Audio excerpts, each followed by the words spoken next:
I hope that this man wears his crown for part of his feature. This is awesome. Ladies and gentlemen, select pieces will be read from this book, this awesome book from our great, oh, he's taking his jacket off even. Ladies and gentlemen, give it up for a phenomenal feature, Wayne Allen Jones.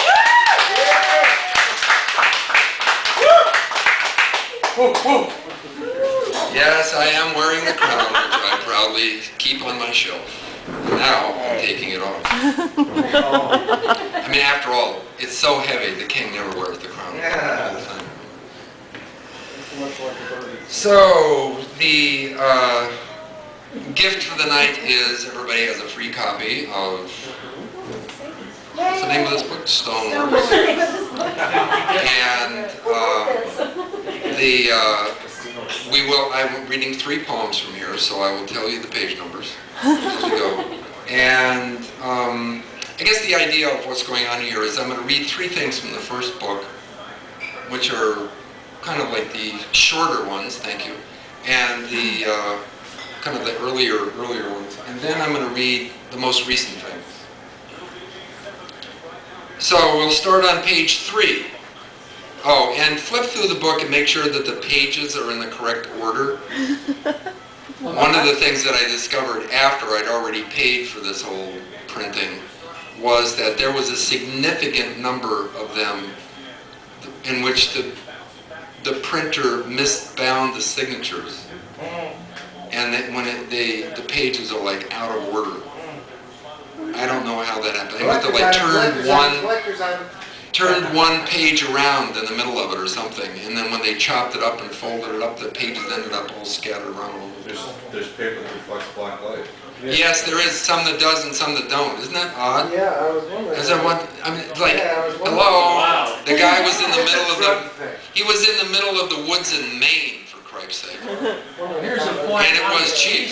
So, This is like, oh, and this I got these for $1.65 a copy printed, which is Really? pretty good. Really? That is very Yeah, but if you want to really embarrass the guy, you flip the pages and look at the page numbers.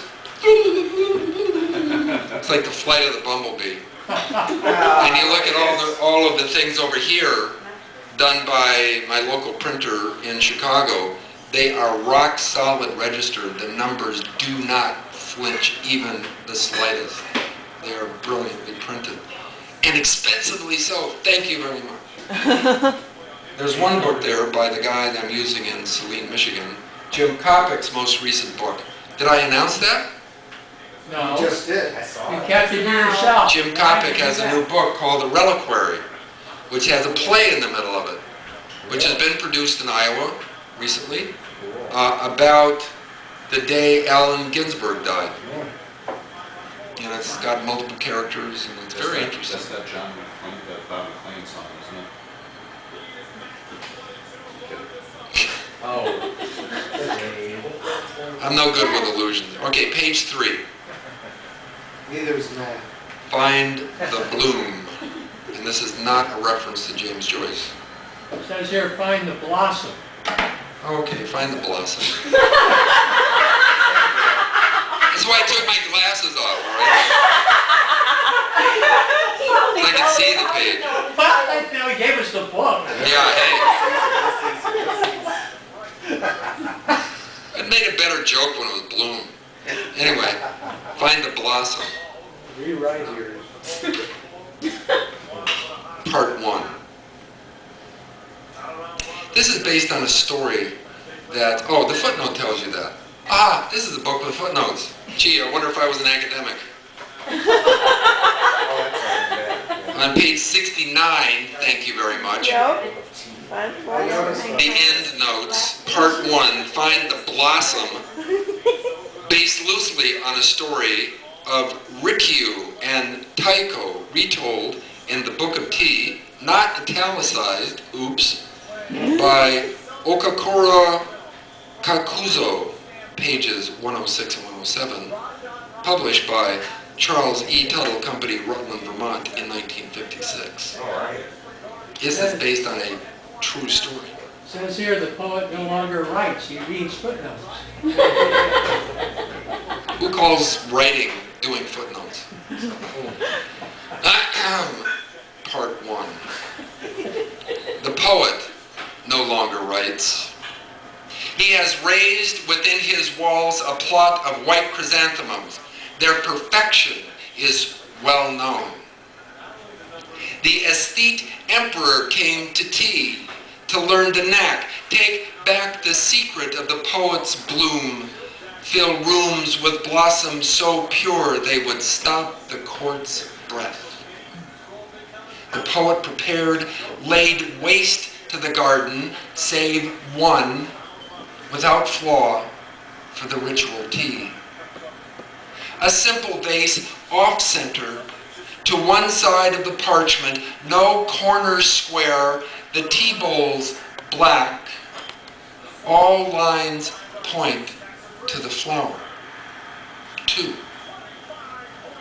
Coals whisk loose leaves and napkins serve the guest well, each its own approach to form, balance without symmetry, bonsai leaning into the wind, each moment smooth, precise.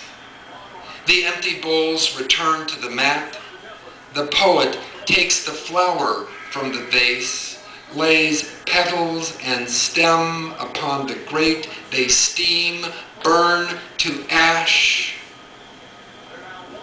The emperor bows, leaves empty-handed, but with heart filled, not with images of flawless blooms, tea-right, or humble host, but with the sense that true meaning lives in memory, not things.